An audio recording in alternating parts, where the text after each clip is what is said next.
The ancient crystal towers of Valoria sang their death song across the amber sky. Elder Morian pressed his translucent palm against the resonance chamber wall, feeling the vibrations of his dying world flow through his crystalline body. For 50,000 years, the Altani had lived in perfect harmony with their planet, their cities growing like living gems from the ground itself. Now those same towers cracked and crumbled under the weight of alien bombs. Through the shattered dome above, Morian could see the dark shapes of Krek's warships hanging in orbit like metallic vultures. Their energy beams carved deep scars into the planet's surface, each strike silencing another harmonic node in the global network that had connected every Altani mind for millennia. The crystalline people had never known war. They had never needed to.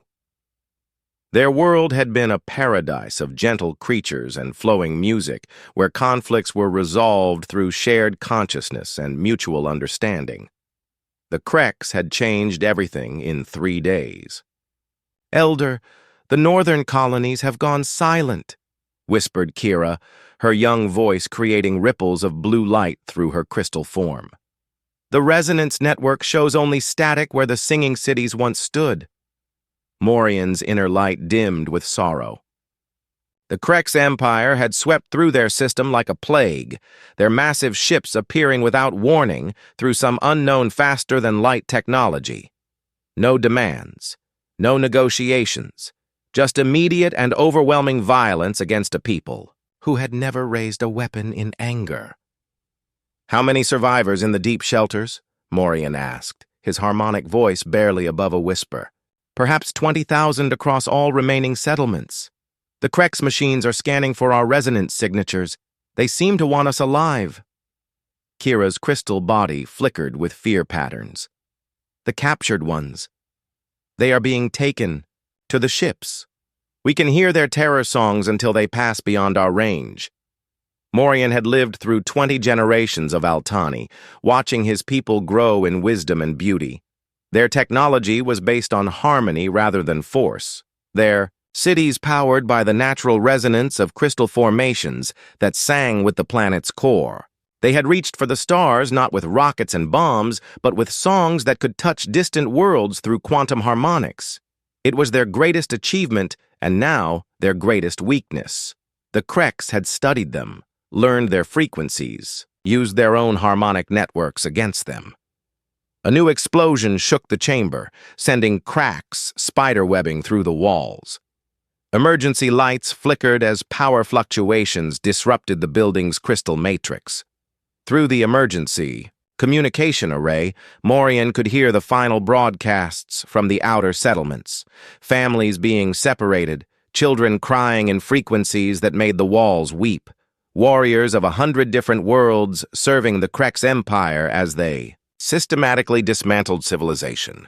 "There is one chance," Morian said, his decision crystallizing like ice in his ancient mind.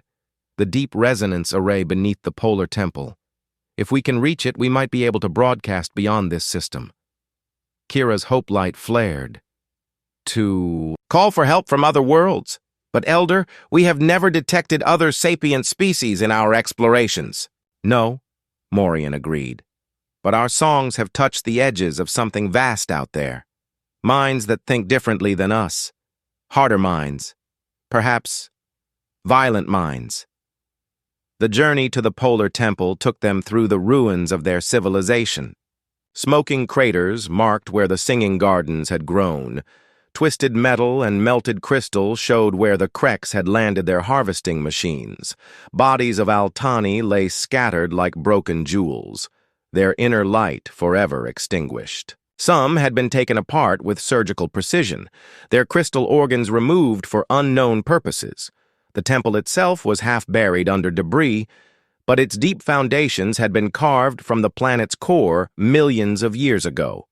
The resonance array here could theoretically reach across the galaxy, though it had never been used for anything more than deep space observation. As they descended through the ancient spiral passages, Morian felt the weight of his entire species' survival pressing on his crystalline shoulders. The control chamber was a vast sphere lined with harmonic crystals, each one tuned to a different frequency of the cosmic background radiation. Morian placed his hands on the primary control matrix and felt the ancient power flow through him. This array could broadcast their dying song to every inhabited world within 1,000 light years. But who would hear? Who would care? Who would risk themselves for a species they had never met? Begin the sequence, he told Kira. Broadcast on all frequencies. Mathematical sequences first to prove intelligence, then our coordinates, then what, Elder? Morian's inner light pulsed with determination. Then we sing our death song and hope that somewhere in the darkness, someone is listening who understands what it means to lose everything. The array powered up with a deep harmonic that resonated through the planet's core. Every surviving crystal formation on Valoria began to sing in unison, pouring their species' final message into the void. Mathematical proofs, star charts, harmonic records of their civilization, and underneath it all, the sound of a people dying. Light years away, in a system orbited by a blue-green world where violent storms raged across vast oceans, the message reached a small monitoring station. Operator Reynolds was halfway through his night shift when every receiver on his board lit up at once. The signal was impossible to ignore, organized, intelligent, and filled with a desperate urgency that needed no translation. Reynolds stared at his screens as the alien mathematics flowed across them, followed by star charts showing a system under attack. He had been waiting his entire career for a signal like this. Humanity had been sending messages to the stars for centuries, hoping for any sign that they were not alone in the universe. Now the answer had come not as a greeting, but as a scream for help. His hands shook as he reached for the emergency communication array that would relay this signal directly to Earth's military command. Somewhere out there, an alien species was dying, and they had chosen humanity as their last hope. Reynolds pressed the transmission key and changed the course of galactic history. Admiral Harper stared at the holographic display showing the Valoria system, her weathered face reflecting the blue glow of distant stars. The bridge of the flagship Retribution hummed with activity as her crew prepared for humanity's first interstellar war. Around them, the greatest fleet Earth had ever assembled moved through hyperspace like a school of mechanical sharks, their weapons charged and ready for blood. 3 weeks had passed since the alien distress signal reached Earth. 3 weeks of frantic preparation, political debates, and moral questions that had no easy answers. The Terran Federation Council had argued for diplomatic contact first, but Harper had seen the decoded fragments of Krek's communications that followed the original SOS. The Crystal People were being harvested like crops, their cities stripped for valuable materials, their population enslaved or worse. Diplomacy was a luxury the dying rarely enjoyed. "Admiral, incoming data burst from Intelligence Division," announced Lieutenant Porter from the communications station. Additional Krex transmissions intercepted and decoded. The holographic display shifted to show new information gathered by Earth's deep space listening posts. The Krex Empire controlled 17 star systems, each conquest following the same brutal pattern: overwhelming force, systematic destruction of infrastructure, harvesting of resources both mineral and biological. They were not conquerors seeking territory. They were parasites consuming civilizations. Commander Torres approached the display, his scarred hands clasped behind his back. The leader of the Marine Expeditionary Force had fought in 3 terrestrial wars and carried the quiet confidence of a man who had seen humanity at its worst and best. Intelligence estimates the Krex have been active for approximately 200 Earth years. 17 species conquered. No record of any successful resistance. "What about survivors from previous conquests?" Harper asked. "Unknown. The Krex don't seem interested in keeping detailed records of their victims. What we do know is that they prefer worlds with specific mineral compositions and populations that can be easily dominated. Torres activated a side display showing biological data.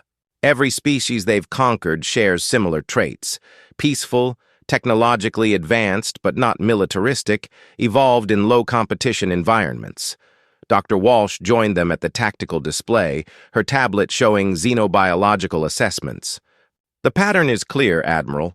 The Krex target what we would classify as garden world species, civilizations that developed without significant predation pressure or resource competition.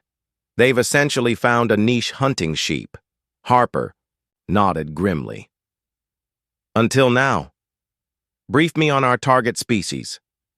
What are we protecting? Walsh activated a holographic representation of an Altani, the crystal being rotating slowly in the light. Highly advanced, incredibly long-lived, completely pacifistic. Their entire civilization is built around harmonic resonance and shared consciousness. They've never developed weapons because they've never needed them. Their homeworld, Valoria, is what xenobiologists call a paradise world. Abundant resources, no major predators, stable climate for millions of years. And the Krex? Torres asked.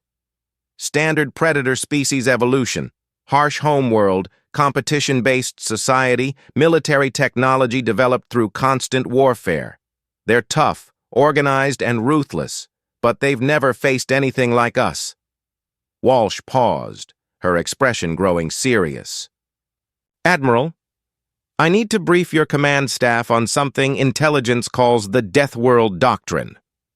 The conference room filled with Harper's senior officers as Walsh began her presentation. The main screen showed Earth from orbit, its swirling storms and vast oceans deceptively beautiful. Gentlemen, ladies, Earth is classified as a Class 2D Death World. Out of approximately 40,000 surveyed planets in our galaxy, fewer than 100 fall into this category. Our home world has tried to kill us every day for 4 million years. The display shifted to show Earth's violent geological history. Ice ages, supervolcanic eruptions, asteroid impacts, mass extinctions. Our planet has survived 5 major extinction events that would have sterilized any normal world. The survivors adapted or died. What we became is unprecedented in known. Galactic biology. Images of human history flowed past. Wars, plagues, natural disasters that forged civilizations in fire and blood. Every human alive today descends from survivors of global catastrophes. We evolved not just intelligence, but persistence, aggression, pattern recognition, and most importantly, the ability to work together under extreme stress. We are persistence predators on a planetary scale. Colonel Mike raised his hand. Doctor, you're saying we're uniquely dangerous? I'm saying you're weapons that learned to think. Earth produced apex predators that developed tool use, then civilization, then spaceflight. The mathematical models suggest this combination occurs in less than 1 in 10 million sapient species. Walsh brought up comparative data. The average garden world species like the Altani develops intelligence to better cooperate and share resources. Death world species like humans develop intelligence to better compete and destroy threats. The room fell silent as the implications sank in. Harper leaned forward. What does this mean for our mission? It means, Admiral, that the Krex have been hunting sheep their entire expansion period. They have no tactical doctrine for fighting wolves. Their weapons, ships, and strategy are all designed to overwhelm peaceful civilizations that surrender, rather than fight to extinction. Walsh smiled grimly. They've never met a species that responds to invasion with planet-killing weapons and the will to use them. Torres studied the tactical projections. Our psychological profile suggests they'll break quickly once they realize what they're facing. Possibly, but there's another factor to consider. Walsh activated a final display showing population and resource data. The Krex Empire spans 17 systems, billions of individuals, massive military infrastructure. Even if we're tactically superior, they have overwhelming numerical advantages. Which brings us to the real question, Harper said quietly. Are we prepared to wage total war against an entire interstellar empire to save one species we've never met? The silence stretched until Torres spoke. Admiral, I've studied every major conflict in human history. We don't fight wars to conquer. We fight them to protect what we believe in. Those crystal people sent out a distress call, and we answered. That makes them ours to protect. Around the table, heads nodded in agreement. Chief Engineer Ryan cleared his throat. Besides, Admiral, it's not about one species anymore. If we let the Krex finish their harvest of Valoria, how long before they find Earth? How long before they learn about Deathworlds and decide to sterilize us before we can spread? Harper stood and moved to the view screen showing the swirling tunnel of hyperspace around them. Behind them followed 12 heavy cruisers, 40 destroyers, and the experimental stealth ships that intelligence had dubbed Ghost Squadron. It was the most powerful fleet humanity had ever assembled, and it might not be enough, but it was what they had. Dr. Walsh, transmit your Deathworld doctrine analysis to all ship commanders. I want everyone to understand what we represent in this galaxy. Harper turned back to her officers. We are 3 days out from Valoria. When we drop out of hyperspace, we're going to introduce the Krex Empire to something they've never encountered. A species that evolved in hell and learned to call it home. The Valoria system appeared around the human fleet like a vision from hell. Where the intercepted Altani transmissions had shown a peaceful world of crystal cities and singing towers, reality painted a picture of systematic destruction. Massive, Krex dreadnoughts hung in orbit like metallic tumors, their energy weapons carving precise wounds into the planet's surface. Transport ships moved between the surface and the larger vessels, ferrying cargo that scanners identified as both mineral resources and living beings. Admiral Harper watched the tactical display update in real time, her jaw clenched with controlled fury. 17 Krex capital ships, 43 smaller vessels, and enough firepower to sterilize a planet. The Altani had been outgunned from the moment the first Krex ship appeared in their system. Admiral, we're detecting active mining operations. On the surface, reported Lieutenant Porter. Also, massive biosignature disruptions. The Krex are strip mining the planet and harvesting the population simultaneously. Through the main view screen, Harper could see the scars where entire crystal cities had been carved from the planet's surface.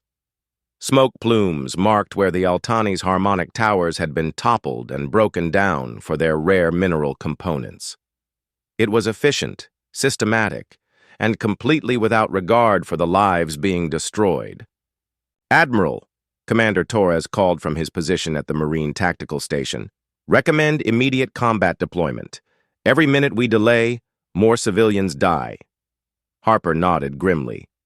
Traditional first contact protocols called for communication, attempts, diplomatic overtures, and careful negotiation before any show of force. But those protocols were written for meeting equals in space, not for interrupting an active genocide. All ships, battle stations, Ghost Squadron, begin stealth approach on the outer perimeter vessels. All capital ships, prepare for full weapons. Engagement. Harper's voice carried across the fleet through quantum communication arrays. Today we make first contact with 2 species. One of them won't survive the meeting. The human fleet moved from hyperspace formation into battle array, with practiced precision. 12 heavy cruisers formed the main battle line, their fusion-powered railguns charging to full power. The destroyers spread into hunter-killer formations, designed to exploit any weakness in enemy formations. And somewhere in the darkness, between the stars, Ghost Squadron began their invisible approach. The Krex response was immediate but confused. Alarm signals flashed between their ships as sensors detected the human fleet, but their tactical formations showed they had no protocol for dealing with an unknown military force. For 200 years, they had only encountered civilizations that surrendered at the first show of overwhelming power. Incoming transmission from the Krex flagship, Porter announced. universal mathematical sequences followed by, "It looks like a demand for surrender, Admiral." Harper smiled without humor. "Send them a response. Mathematical sequences confirming intelligence followed by our own demand. Withdraw from this system immediately or face complete destruction."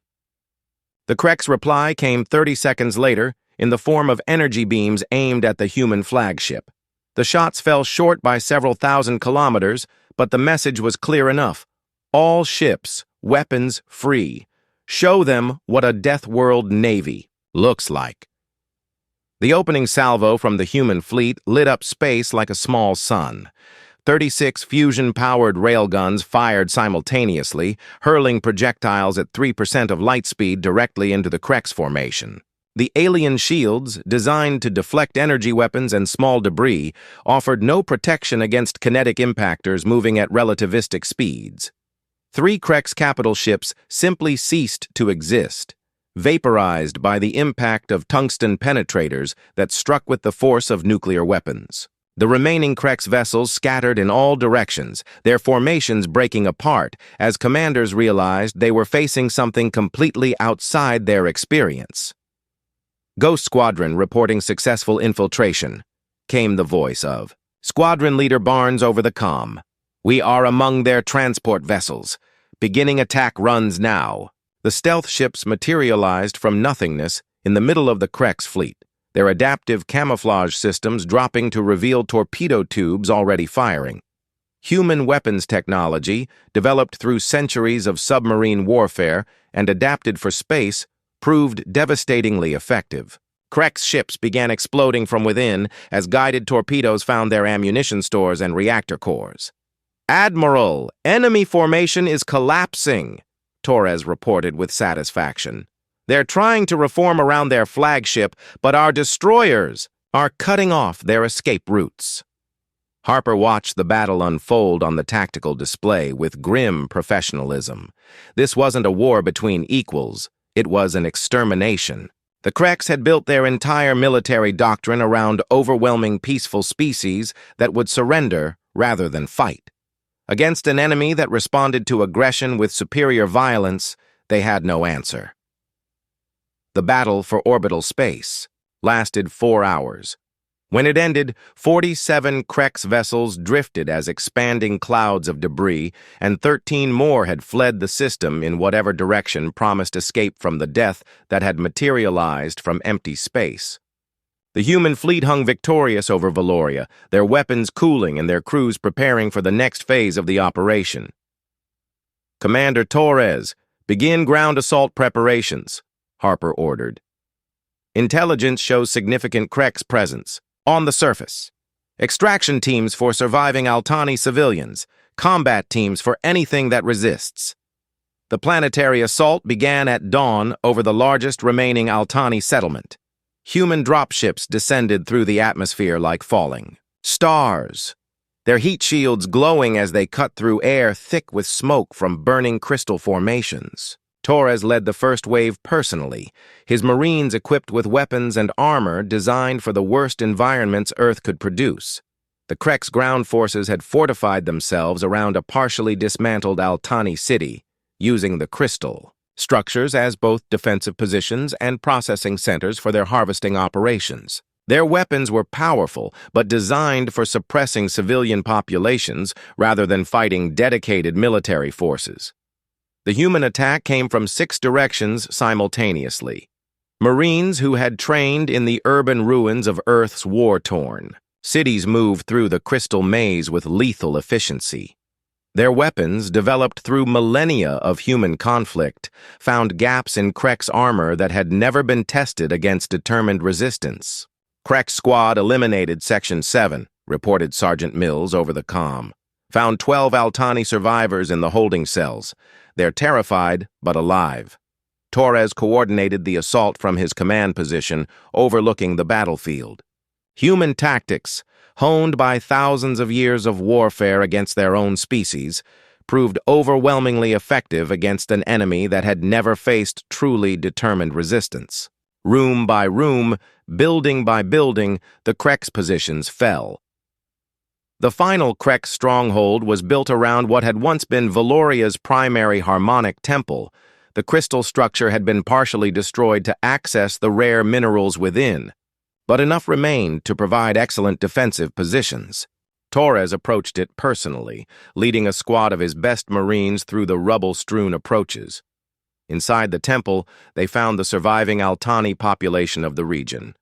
Nearly 3,000 crystal beings huddled in the lower chambers, their inner lights dim with fear and despair. They had been sorted by the Kreks into groups based on the mineral content of their crystalline bodies. Some were marked for harvesting, others for transport to Krek's processing facilities. The last Krek's commander on Valoria died with a human combat knife between his armor plates, his final transmission to the fleet above cut short by Torres's methodical advance. In the sudden silence that followed, the Altani began to sing. Soft harmonic frequencies filled the ruined temple as the survivors realized they were no longer alone. Elder Morian approached Torres carefully, his ancient crystalline form flickering with cautious hope patterns. Through translation devices hastily programmed by human computers, his first words to humanity became part of galactic history. "Are you the ones who heard our call?" Torres removed his helmet and looked into the alien's faceted eyes. "Yes, and we came as fast as we could." Dr. Walsh knelt beside the injured Altani child in the makeshift medical facility, her scanner reading mineral compositions that Earth science had never encountered. The young crystal being's inner light flickered weakly, damaged by Krek's harvesting. Tools that had begun extracting valuable compounds from her growing form. Around them, the ruins of what had once been the City of Resonance served as a temporary shelter for the survivors of humanity's first interstellar rescue mission. "Her harmonic matrix is severely damaged," Walsh explained to Elder Morian through the translation device clipped to her collar. "Our medical technology isn't compatible with crystalline biology, but her body seems to be trying to repair itself naturally." Morian's ancient form rippled with colors that the translation system interpreted as deep sorrow mixed with gratitude. "Little Lyra was one of our most promising young singers. The Krex machines were extracting her growth crystals for their industrial applications. She may never sing in harmony again." Walsh watched as human medics worked alongside Altani healers, two completely different biological systems trying to understand each other through necessity and compassion. It had been 3 days since the liberation of Valoria, and every hour brought new discoveries about both species' capabilities and limitations. "Elder," Walsh continued, "our analysis shows that 90% of your population was lost during the Krex occupation. How is your species handling such massive trauma?" The old being's light dimmed further. "We are creatures of shared consciousness, Dr. Walsh. Each death tears holes in our harmonic network. The survivors carry the echoes of every lost voice. We are diminished, not just in numbers, but in our very ability to exist as we were." Admiral Harper approached through the crystal debris, her uniform dusty from supervising reconstruction efforts. The human fleet remained in orbit, half keeping watch for Krek's reinforcements and half trying to coordinate the largest humanitarian relief operation in Earth's history. "Elder Morian, we've established communication with several other species in neighboring systems. Word of the Krek's defeat is spreading, but so are reports of their military mobilization. Intelligence suggests they're assembling a much larger fleet." Morian's crystalline features shifted into what the translation system labeled as curiosity mixed with concern. "Other species? You mean there are more civilizations like ours?" "Dozens," Harper confirmed. "Most of them peaceful, advanced, and completely defenseless against Krek's military doctrine.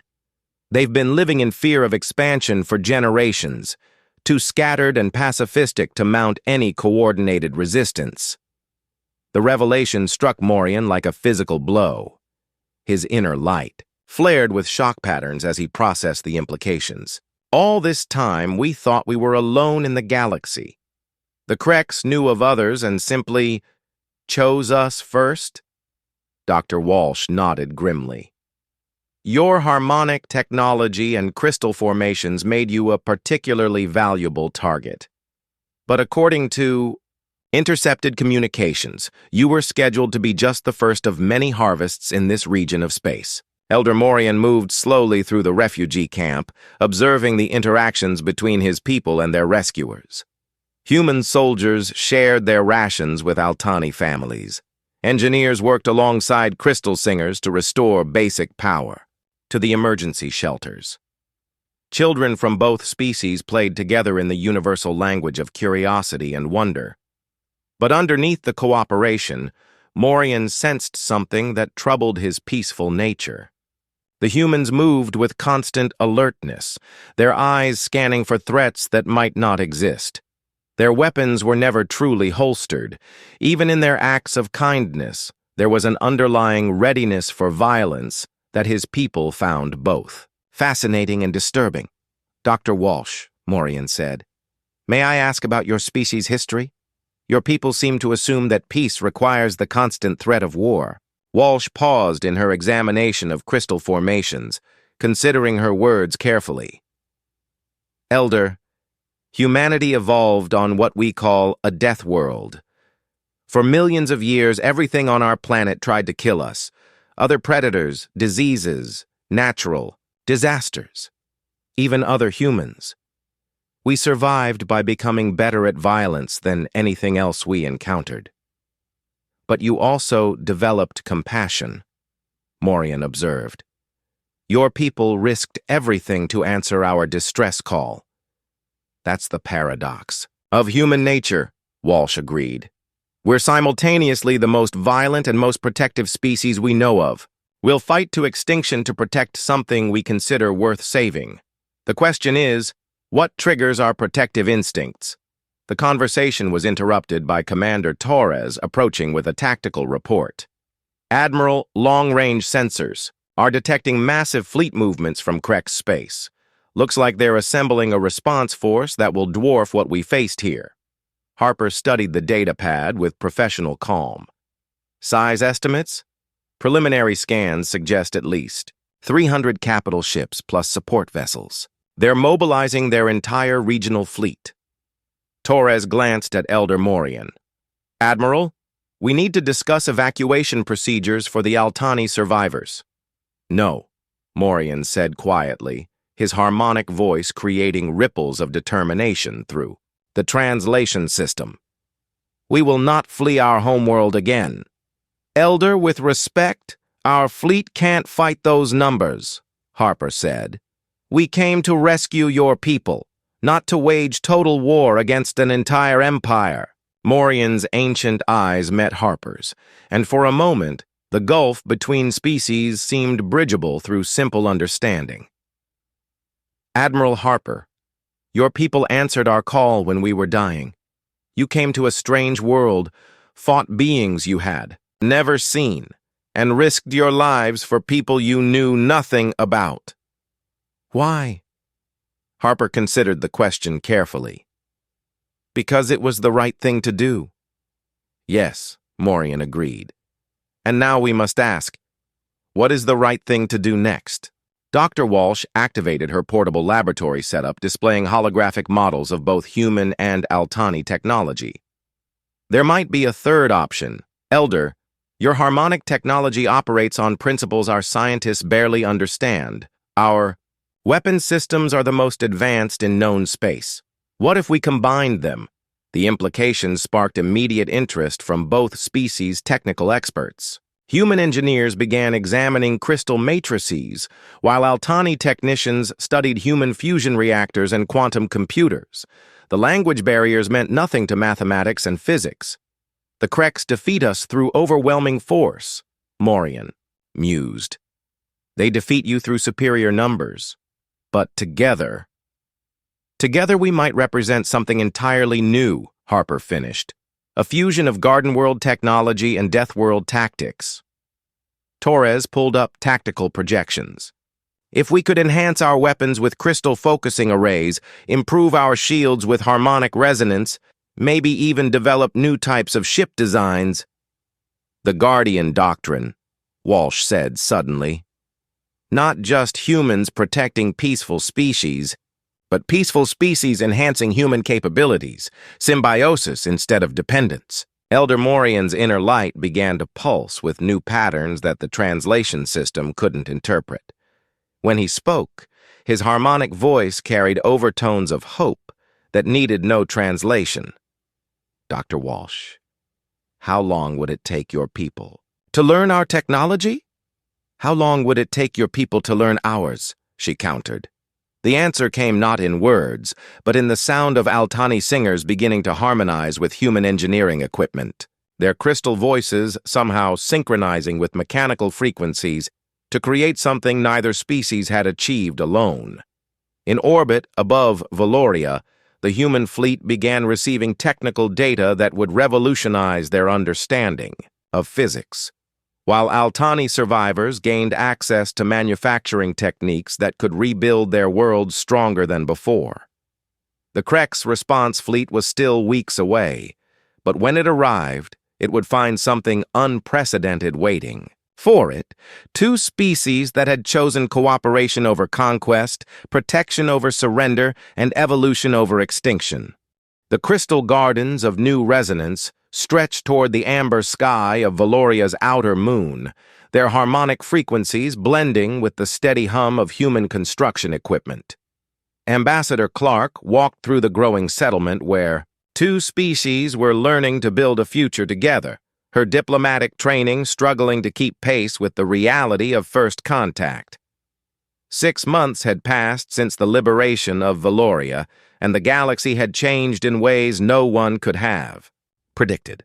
The human fleet still orbited the system, but now their ships bore crystal-focusing arrays that amplified their weapons beyond anything Earth had ever imagined. Altani survivors worked alongside human engineers, their harmonic abilities guiding the construction of hybrid technologies that belonged to neither species alone. "Ambassador," called Engineer Rodriguez from his position beside a massive construction site. "The first Guardian-class ship is ready for power-up testing." Clark approached the shipyard that had grown in the space between two asteroids, where human industrial capacity merged with Altani crystal-growing techniques. The vessel taking shape there bore little resemblance to either species' traditional designs. Sleek human lines were reinforced with crystalline matrices that sang with harmonic resonance. Weapon ports held fusion reactors focused through living crystal lenses. Shield generators powered by the harmonic frequencies of Altani singers working, in perfect synchronization with human computers. "How are the integration tests proceeding?" Clark asked. "Beyond our wildest projections," Rodriguez admitted. "The Altani harmonic enhancers are increasing our weapon efficiency by 400%. Our manufacturing techniques are allowing them to grow crystal formations in weeks instead of centuries. It's like both our technologies were designed to work together." Elder Morian approached through the garden pathways, his ancient form now, accompanied by young Altani, whose inner lights pulsed in rhythm with the construction equipment around them. The survivors of the Krex occupation had adapted to their new partnership with remarkable speed, their natural curiosity about harmonic frequencies extending to the mechanical rhythms of human technology. "Ambassador Clark," Morian said, "we have received responses to our joint message broadcasts. 17 different species have requested assistance. 3 more systems are under active Krex assault." Clark nodded grimly. Word of the Valoria, liberation had spread across the galaxy through interstellar communication networks, causing a cascade of hope and fear throughout civilized space. Species that had hidden from Krex expansion for generations were suddenly reaching out for protection. Others were preparing for inevitable assault as the Empire mobilized its full military might. "What's the status of the Krex response fleet?" she asked. "Admiral Harper's Deep Space Reconnaissance reports a force of over 400 capital ships converging on this system," Morian replied. They will arrive within 2 weeks. But, Ambassador, we have made a decision. What kind of decision? We are not evacuating.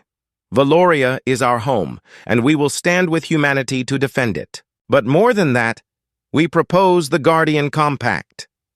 Clark had been expecting this. The relationship between humans and Altani had evolved far beyond a simple rescue operation. Both species had discovered capabilities they never knew they possessed when working together. Human protective instincts had found their perfect match in Altani technological enhancement, while Altani wisdom had given direction to human military might. "Explain the terms," Clark said. Elder Morian's inner light shifted to formal diplomatic patterns. "The Guardian Compact establishes a permanent alliance between our species and any others who choose to join us. Humans provide military protection and industrial capacity. Altani provide technological enhancement and strategic wisdom. Together we offer sanctuary to any species threatened by predatory empires." "You're talking about restructuring galactic civilization," Clark observed. "Yes," Morian agreed simply. "The current system allows predators like the Krex to hunt peaceful species without consequence. We propose an alternative, a galaxy where violence serves protection rather than conquest." The implications were staggering. Clark activated her diplomatic communication array to consult with Earth's government, but the response she received was not what she expected. Instead of cautious political maneuvering, she found herself reading direct orders from the Terran Federation Council. "Ambassador, you are authorized to negotiate and sign any agreement that serves the protection of peaceful species and the advancement of human-alien cooperation. The Federation has reviewed the situation and determined that humanity's future lies not in isolation, but in partnership with allies who share our values." "That's a remarkably progressive stance," Clark observed. "It's a remarkably practical stance," came the reply from Earth. "Analysis shows that human technology enhanced with Altani harmonics could revolutionize everything from medicine to space travel. And frankly, Admiral Harper's reports suggest that we're going to need all the allies we can get if we're serious about opposing the Krex Empire." The formal signing of the Guardian Compact took place in the restored harmonic chamber beneath Valoria's Polar Temple, where the original distress call had been broadcast 6 months earlier.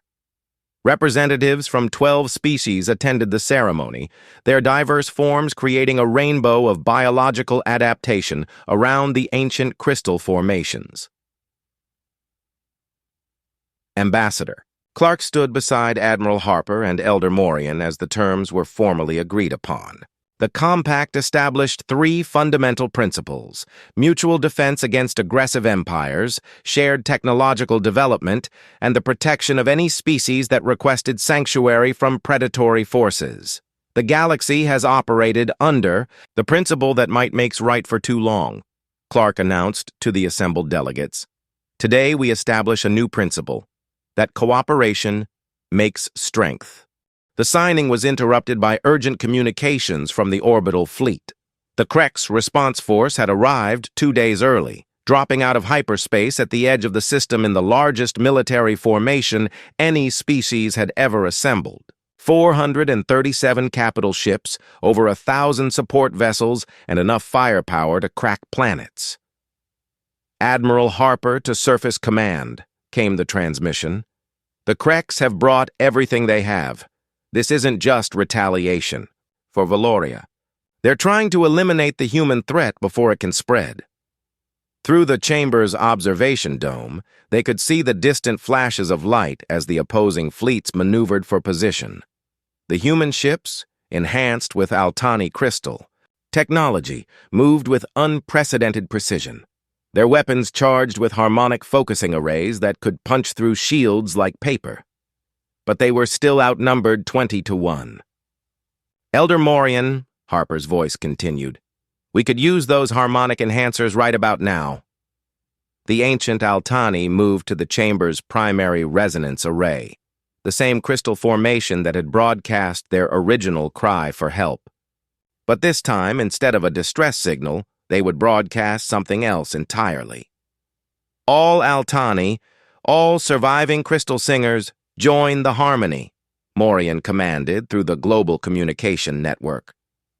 Across Valoria and its moons, every surviving member of his species added their voice to a song that had never been sung before. The planet itself began to resonate. In space above, the human fleet suddenly found their weapons charging to levels that exceeded all safety parameters. Shield generators hummed with power drawn from the harmonic frequencies of an entire world. Fusion reactors operated at efficiencies that violated known physics, their output enhanced by crystal matrices that sang with the voices of the Altani people. The first exchange of fire lit up the system like a small star. Krek's energy weapons, designed to overwhelm through sheer volume, struck human shields that absorbed and redirected their power through harmonic resonance. Human railguns, enhanced by crystal focusing arrays, fired projectiles that moved faster and hit harder than anything the galaxy had ever seen. But the real surprise came when the Guardian-class prototype ship powered up its experimental weapon, Systems. The vessel that had been built through human-Altani cooperation fired its main guns, and the resulting beam of coherent energy carved through the Krex formation like a blade through tissue paper. "Unknown vessels," came a transmission from the Krex flagship. "Identify yourselves and withdraw immediately. This system is under Krex claim by right of conquest." Admiral Harper's response was broadcast on all frequencies, reaching not just the Krex fleet, but communication networks throughout the galaxy. "This is Admiral Harper of the Terran Federation Navy, acting under the authority of the Guardian Compact. You have 10 minutes to withdraw from this system or face complete destruction." The Krex response was predictably violent. Energy weapons reached across space toward the human fleet, only to be absorbed and redirected by shields that operated on principles their scientists couldn't understand. Return fire from the enhanced human ships began systematically dismantling the Krex formation with precision that bordered on art. The battle lasted 6 hours and ended with the complete destruction or retreat of the Krex response force. Of the 400 ships that had entered the system, fewer than 50 escaped to carry word of their defeat back to the Empire. The survivors fled not just from superior firepower, but from the realization that they had encountered something entirely outside their understanding. In the aftermath, representatives from 23 additional species requested membership in the Guardian Compact. The network of mutual defense and technological cooperation began spreading across the galaxy like wildfire, connecting peaceful civilizations that had lived in isolation and fear for centuries. Dr. Walsh stood in the observation deck of the Guardian station that was being built in orbit around Valoria, watching human children play with young Altani in the hydroponic gardens. The sight would have been impossible to imagine a year ago, but now it represented the future of galactic civilization. "Doctor," Elder Morian approached, his ancient form now accompanied by a small group of human and Altani children who had appointed themselves his unofficial escort. "The deep space monitoring arrays are detecting something interesting. Another species requesting aid?" "No," Morian's inner light pulsed with satisfaction. "We are detecting Krex military installations being abandoned throughout their outer territories. It appears that word of their defeats is causing internal rebellions among their subject species." Walsh smiled as she watched a human girl teaching an Altani child how to throw a paper airplane, while the crystal being showed her how to make light patterns with her hands. "Elder, I think we've started something much bigger than either of our species expected." "Indeed. The Guardian Compact was intended to protect peaceful species from predators. But it seems we have also provided a template for something else. Entirely." "What's that?" Elder Morian's harmonic voice carried overtones of hope that resonated through the station's crystal matrices, creating a song that spoke of futures where cooperation triumphed over conquest. A galaxy where the strong protect the weak not through dominance, but through partnership. where different species enhance each other's capabilities instead of fighting over resources, where the song of civilization grows stronger with every voice added to the harmony. In the distance, Earth's sun was a barely visible star, but its children had carried their protective instincts to the farthest reaches of space. And in the crystal gardens of a distant world, two species that had chosen cooperation over conflict were teaching the galaxy a new way to sing.